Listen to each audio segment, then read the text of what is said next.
Tie-Dye Reader, Little Red Riding Hood and the Dragon, written by Chang Compestine, illustrated by Joy Ang, read by Tie-Dye Reader Kristie.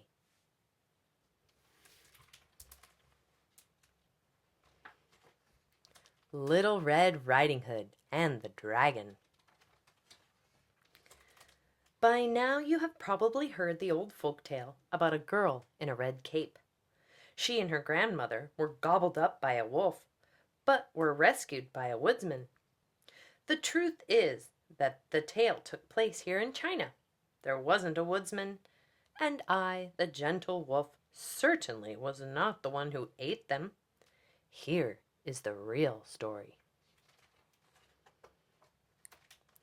Once upon a time, there lived a little girl in a village near the Great Wall.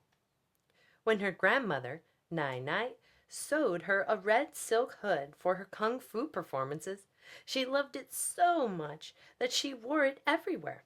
People began to call her Little Red Riding Hood or Little Red. One day, Little Red and her mother heard that Nai was sick. They gathered herbs and cooked a pungent soup. Then they baked a big, sweet rice cake. Her mother put the soup and cake into a basket and said, "Take this to Nai. Stay on the path and don't talk to strangers." "Don't worry, Mommy." Little Red drew her sword and leaped into a flying back kick. "I'm a good kung fu fighter. I can protect myself." She picked up the basket and ran out of the house. Little Red stayed on the path and soon saw her grandmother's house in the distance. Suddenly a dragon blocked her way. "Where are you going, little girl?" Dragon asked in a sweet voice.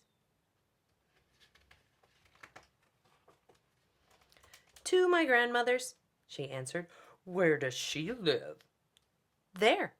She pointed at a red house in the shadow of the Great Wall. Dragon moved closer. "What's in your basket?" "A rice cake and herbal soup for my sick grandma." "P.U. Is that awful smell coming from the soup?" Dragon pinched his nose and stepped back. "Yes, but it will help her get better," said Little Red. "That smelly soup will only make her sicker," laughed Dragon. "You know what would make your grandma better?" "Ginseng. My mother and I looked for it, but we couldn't find any." "Well, there is a big ginseng root under that old tree." Dragon pointed to the forest. "Oh, thank you. I must get it for my grandma." Little Red forgot what her mother had told her and ran off the path. Meanwhile, Dragon hurried to Nai's house and knocked on the door. "Is that you, my little Red Riding Hood?" "Yes, Nai," said Dragon in a high-pitched voice. "Come in, my dear. I am too weak to get up." Dragon burst into the house. Without a word, he leaped over to Nai and swallowed her whole. Then he put on one of her nightgowns and caps and slid under the bed covers. When Little Red reached Nai's house, she was surprised to find the door half open. "Nai," she called out. "Who is it?" asked a hoarse voice. "It's me, Little Red. I brought you something special." "Oh, my dear, come in." In the dark room, Little Red saw Nai's nightcap peeking out of the blankets on the bed. "Nai, what happened to your voice?" "Oh, my dear, I'm sick with a sore throat." "I dug a ginseng root for you. It will help you get better." "Oh, my dear." A large hand reached for the ginseng. "Nai, what large hands you have!" "Oh, my dear, all the better to hold you with." "And, Nai, what big eyes you have!" "Oh, my dear, all the better to see you with."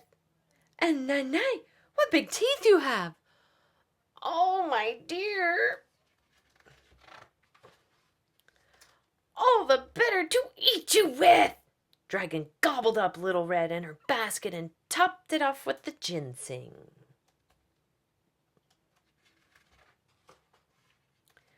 Little Red slid down Dragon's throat and landed on something soft. "Nai-Nai!" shouted Little Red.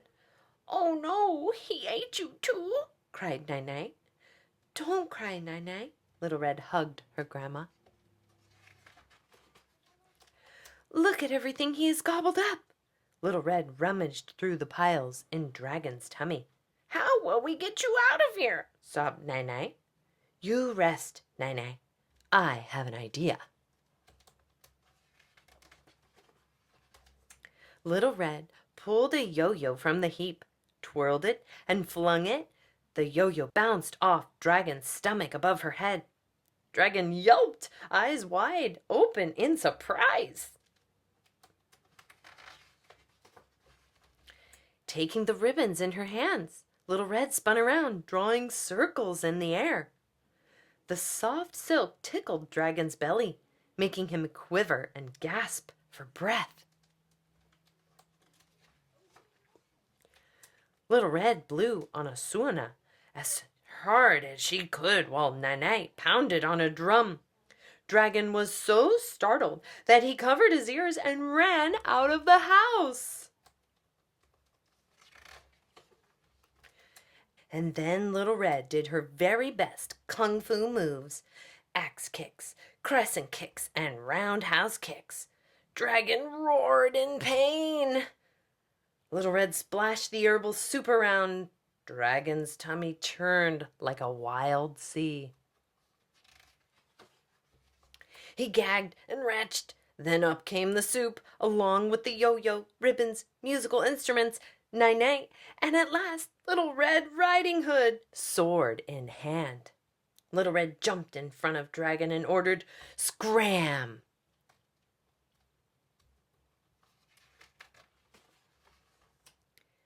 And Dragon did. To this day, Dragon stays far away from girls in red capes. I know, because I saw it firsthand. Now that's the real story. I don't know how people ended up with a silly folk tale that gave me, the gentle wolf, a bad reputation.